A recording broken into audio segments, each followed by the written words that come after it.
Hi, I'm Leonie West from Westerly Design, and I'd like to introduce you to our Flying Bell Curve Triangle templates. This is part of our London collection, so let's take a look at what you can do with a Flying Bell Curve. The London collection Flying Bell Curve comes in 7 sizes, and there are 5 templates. The first template is our 2-inch, 1-inch and 1.5-inch template. There are 3 sizes in this one template.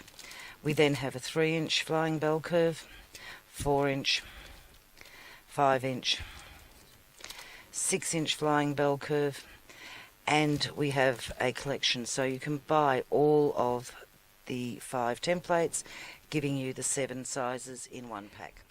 This is the 4-inch flying bell curve triangle, and with this set of templates you actually get this shape that comes from the middle. That is fantastic for doing echoing. We can echo these lines, and we can also echo this line. I use that template quite a lot in what I've been doing. What we're sewing with a bell curve is this shape, and because of the way I've designed it, we have a different curve from here to here. It's not a curve that is symmetrical, so it does vary from one side to the other, which gives you a whole lot of more options to use this template with. Marked with reference lines, and I'll now show you some of the designs that I've done.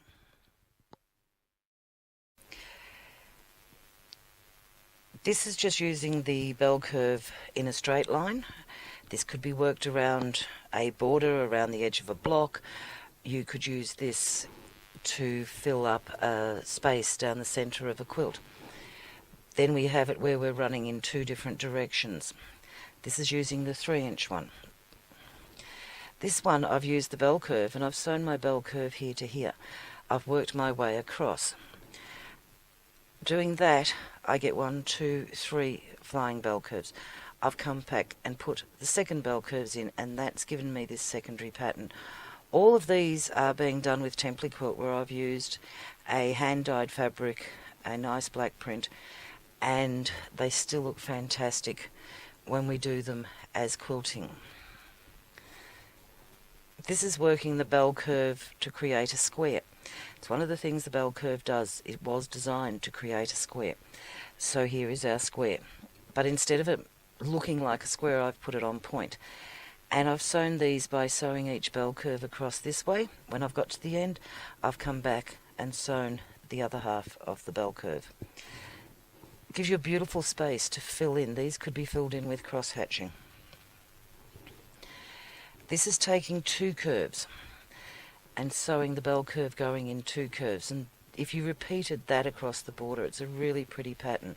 You can use any of our arc rulers to create a curve, but you can also use a bell curve. Using the 6-inch bell curve, I've just traced the line of the 6-inch bell curve, and that's given me the curve to sew against. This is how the bell curve works as a square.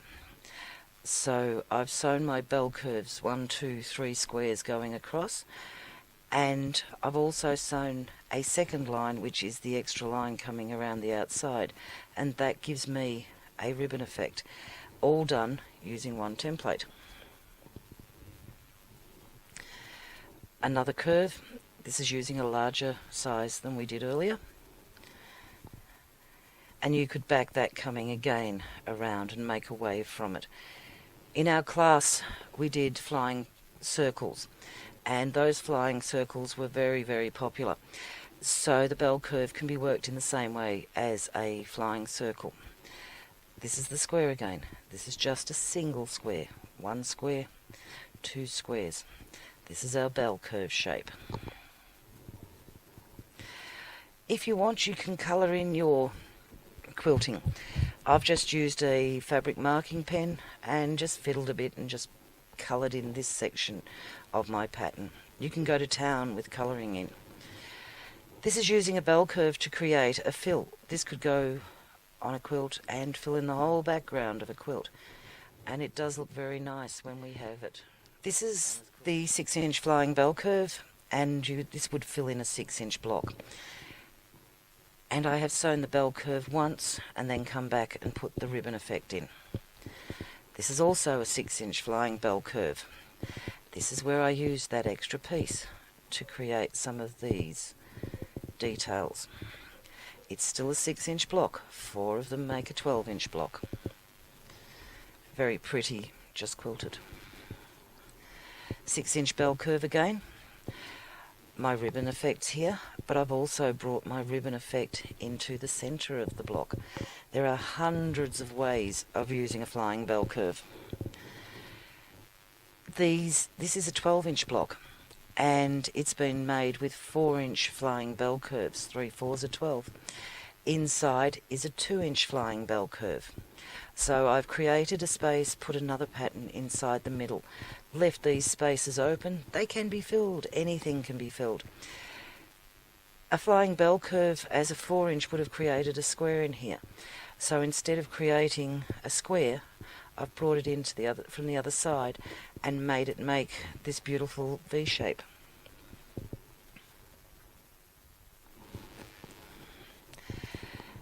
I like to do different things when I'm quilting. I like to play with different textures, create a different look, fill up spaces. Flying bell curve, I've used one flying bell curve in here. I have put a frame with the flying bell curve around the edge, done some echoing. My bell curves are here, and I've got my ribbons again. Then I've stitched a very close line quilting stitch through here, giving that effect. And I really like the way it comes up when it's just done in the silver on the cream. I've mentioned frames as we've gone through. These are frames done in a 1 inch, 1.5 inch, 2 inch, 3 inch, 4 inch, 5 inch and 6 inch flying bell curve to show you the different sizes that you can get. Put that on point inside the other one, you'll get another look. This one here is flying bell curve. I have also put a bell curve on the outside of here, and I've stopped stitching when I've come to here. I've then put cross hatching using the template to create that cross hatching. This one's going a little bit over the top with my quilting. It's what I like to do. My bell curve's been used as the only template used in here except for a straight ruler, which I've done the straight cross hatching in. You can fill these spaces in as much as you like, as heavy as you like, as light as you like. I could have put line work into here. That close line work I've got here could also have gone into this space. I could have put a circle in here. Create your own designs using the flying bell curve. This is a flying bell curve, but instead of using it on a square system, I've marked 8 crosshair lines into this block, and I've used the crosshair lines to give me a reference point to make it go round in a circle. But it is still using the flying bell curve. I've used 2 different sizes in here. This is done using a crosshair system again, but this time I've got 12 crosshair reference lines that I've marked using our 6-point crosshair reference tool. Instead of using the bell curve and having the complete template being used, I've only used the base line of that template. 2 different sizes. I've created these flowers. Here is my bell curve. And then I am using another portion of the bell curve to create the outside frame. You're just using a section of the bell curve to create the petal in here. Flying bell curves can also be used to create sashings, borders, filling in small spaces, and these are all done using 1 inch, 1 inch, 1.5 inch, 1.5, 1.5, 1.5 and 1.5 inch flying bell curve. But whatever you want to do, you can do out of all of the sizes. So there is so much you can do with the flying bell. I've just shown you a lot of different patterns that you can do with our flying bell curve triangle.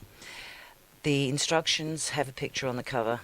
We also have a picture on the back showing that both in template quilting and just quilted. Inside, we show you a very simple bell curve being made. Very simple instructions. I know I've shown a lot of patterns and it's a lot to remember. How do we get it from here to there and go home and be able to replicate the pattern that's on the cover? We've made that easy. These patterns are actually available on the internet, free to download. There are 12 patterns that you can go on the net, download them, and use them to create the patterns that are on the covers. There are 12 patterns on our covers of these templates. But we've also made that easier. You don't have to download it. We've created a book, and it's our Quilting Inspirations. There are 12 quilting designs. These are all the ones on the covers. The covers tell you which pattern it is. And in this book, we take you from what tools you need, what size block I created, how to put it together as template quilting. If you don't want a template quilted, just leave out that middle section of fabric and just do it as quilting. But we show you where I structured it from and how the pattern is formed, how it's put together to create the corners. One corner, the centerpiece. We tell you what order to sew it in. If you're doing blocks with the flying bell curve, it is really cool because most of them can be started, I'll just find one for you, in the center of a block. So we'll start in the middle and we'll do all our quilting coming back to that center point. So they are continuous patterns. So that's our flying bell curve book. This is our Creative Quilting Inspirations design book using our flying bell curve. In this book, we have over 160 designs that are made just using the bell curve template. I explain how the bell curve works and the sizes. This is my rating system of patterns, and it takes you from starting out confident, new to ruler work people who are quite confident and like to push it a little bit further, and this one is for those who just can't help themselves. This is for people who like to put all those fancy lines in and the bits and pieces and make a block take 3 hours to sew. I like doing that. I then explain the bell curves, how they work, what the measurement means, explain how to use them to create a border that will fit most size borders that you can have. Instead of having them touch here, we cross them over and that will compress the size of it. There's many ways to change the size of something. We then go through using square designs and whether they're square or on point. If they're on point, they measure differently to being square. And then we show you patterns, telling you how, not how to make them as instructions, but you can very easily follow these diagrams to create your own designs or create these designs. These frames are beautiful if you use them to go around applique or embroidery designs. And then we come into block designs. And we just work our way through the book. The bell curve can also be used diagonally where the inside part of the bell curve becomes the outside part. And that again changes the measurements of the bell curves. It also gives you more possibility with design by doing that. We can use it as a complete fill for a whole cloth quilt, and you could then fill all of these spaces with all your fancy little lines. And what I love about the bell curve is we have so many ways to use it to fill in sashing. Sashing's borders are often problems because we have a small area to fill and we need small designs to fill those small areas. So we have a whole range of them where we're just using an outer line on the bell curve and making that template work its best for us. So that's our Creative Quilting Inspirations design book for the flying bell curve. I hope you play with the flying bell curve and enjoy it. It's really fun because there are so many different ways to use it. Create your own designs. Don't just follow what I've done, but use this design book to give you inspiration to create your own designs.